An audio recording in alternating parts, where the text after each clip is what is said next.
पहिले कृषी संलग्न क्षेत्र आणि ग्रामीण विकास. राज्याचा कृषी जीडीपी सन 2047 पर्यंत 55 अब्ज डॉलरवरनं 500 अब्ज डॉलरवर नेण्याचे उद्दिष्ट ठेवण्यात आले आहे. राज्याचा पोशिंदा बळीराजाला केंद्रस्थानी ठेवून शेतीमालाला जागतिक बाजारपेठ उपलब्ध होण्याकरता 10 ते 15 पिकांसाठी एकात्मिक मूल्य साखळी तयार करण्यात येईल. शेतकऱ्यांना सुलभतेने सेवा देण्याकरता ॲग्रीस्टॅक, महावेद, महाडीबीटी आणि इतर डिजिटल प्लॅटफॉर्म्सद्वारे शेतकऱ्यांसाठी एकात्मिक परिसंस्था निर्माण करण्याचे उद्दिष्ट आहे. महाराष्ट्र आज कृत्रिम बुद्धिमत्ता, AI आणि डिजिटल शेतीमध्ये देशभर 30 लाखाहून अधिक शेतकऱ्यांना हवामान अंदाज, पीक सल्ला आणि बाजारभावाची अचूक माहिती मिळत आहे. हा प्लॅटफॉर्म खऱ्या अर्थानं शेतकऱ्यांचा डिजिटल सहकारी आहे. आदिवासी शेतकऱ्यांसाठी आम्ही महाविस्तारमध्ये देहवाली भिली भाषेचा समावेश केला आहे. लवकरच इतर प्रमुख आदिवासी भाषाही यामध्ये जोडल्या जातील. ज्यांच्याकडे स्मार्टफोन नाही अशा शेतकऱ्यांसाठी आम्ही वसुधा ही व्हॉइस सेवा सुरू केली आहे. या फोन कॉलवरच पिकांचे आरोग्य आणि कीड व्यवस्थापनाचा सल्ला दिला जात आहे. Agriculture data exchange and sandbox आणि राज्यातील 4ही कृषी विद्यापीठांमध्ये artificial intelligence innovation and incubation centre स्थापन करण्यात येत आहे. यामुळे कृषी स्टार्टअप्सला मोठी चालना मिळेल. या आधुनिक तंत्रज्ञानामुळे शेतीच्या उत्पादन खर्चात 25% कमतरता होऊन शेतकऱ्यांचे उत्पन्न वाढण्यास मोठी मदत होणार आहे.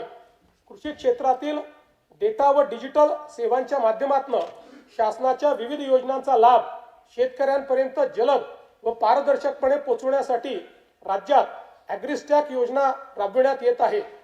शेतकऱ्यांना फार्मर ID देण्यात महाराष्ट्र देशातील अग्रगण्य राज्य असून फेब्रुवारी 2026 पर्यंत 1,31,00,000 फार्मर ID तयार झाले आहेत. या योजनेत आम्ही आदिवासी वनपट्टेधारक शेतकरी यांचा देखील समावेश करत आहोत. कृषी समृद्धी योजनेअंतर्गत सन 2026-27 ते सन 2029-30 या 4 वर्षाच्या कालावधीत राज्यातील कृषी क्षेत्रात भांडवली गुंतवणूक वाढवून पायाभूत सुविधा निर्माण करण्यात येतील. राज्यात 5 लाख हेक्टर क्षेत्र नैसर्गिक शेतीखाली आणून सकस व पोषणयुक्त नैसर्गिक शेतीमाल उत्पादित करण्यासाठी आगामी 2 वर्षांमध्ये महाराष्ट्र नैसर्गिक शेती अभियान या नवीन योजनेची अंमलबजावणी करण्यात येणार आहे. गोपीनाथ मुंडे अपघात सानुग्रह अनुदान योजनेत शेतमजुरांचा देखील समावेश करण्यात येईल. राज्याच्या कृषी उत्पन्नात पशुपालनाचा वाटा 25% आहे. ही व्याप्ती वाढवण्यासाठी आम्ही मुख्यमंत्री ग्रामीण पशुधन उद्योजक योजना सुरू करत आहोत. पशुसंवर्धन आणि मत्स्य व्यवसायाला आता कृषी समकक्ष दर्जा देण्यात आला आहे. त्यामुळे या क्षेत्रालाही शेतीप्रमाणे सर्व पायाभूत सुविधा आणि सवलती मिळतील, ज्यामुळे मत्स्य आणि पशुजन्य उत्पादनात मोठी वाढ होईल. संयुक्त राष्ट्र संघटनेने हे वर्ष आंतरराष्ट्रीय महिला शेतकरी वर्ष म्हणून घोषित केले आहे.